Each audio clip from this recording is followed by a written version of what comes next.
Welcome to episode 2 of Foiling Around, a beginner's guide to foiling. This series follows an old guy, yeah, me, as I learn how to foil.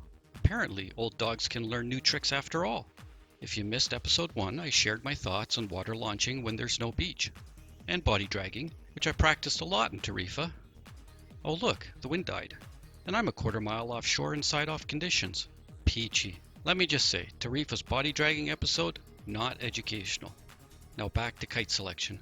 When it comes to foiling, some kites just work better.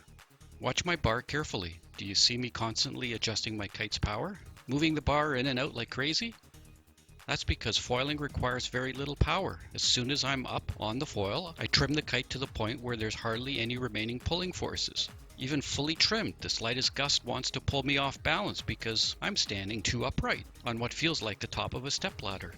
Until I get over the fear factor of riding the foil more on edge, I'm going to continue to have this issue. What fear factor, you ask?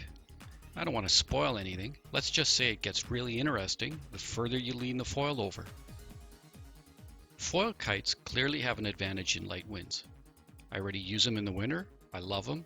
I still might buy them in the future, but for now I'm going to use my blow-ups. So what do I look for in a foil kite without buying a foil kite? My ideal foil kite has huge D-power like the Core XR or Free, and is super fast as I like to down loop it to get me around a gybe. My preferred kite size? 10 meter or smaller. I feel like I just have too much kite with my 12 meter. I don't need all that power. My sweet spot? 8 meter. It's more behaved in the gusts and still has enough to get me going in light winds. And if I need more power, I simply move it faster. My thoughts on gybing. I'm still working on them. I've done a dozen or so of them off plane, and I'm still experimenting with my foot changes to improve my gybe percentage. When I find my I'll just give her and stay on the foil the whole way around the gybe. A final thought on wiping out. This old guy crashes all the time. So far, my strapless foiling has been injury-free, but there are a few things you can do to reduce potential injuries. 1. Pull the bar in a little when you feel like you're going to bite it. Use the kite to fly yourself some distance away from the foil. 2. Try to steer the foil away with your feet when you know you're going down. 3. Don't edge the foil board aggressively when you're starting out. It responds like a Porsche. Riding with heavy heels will guarantee you a foil in the face.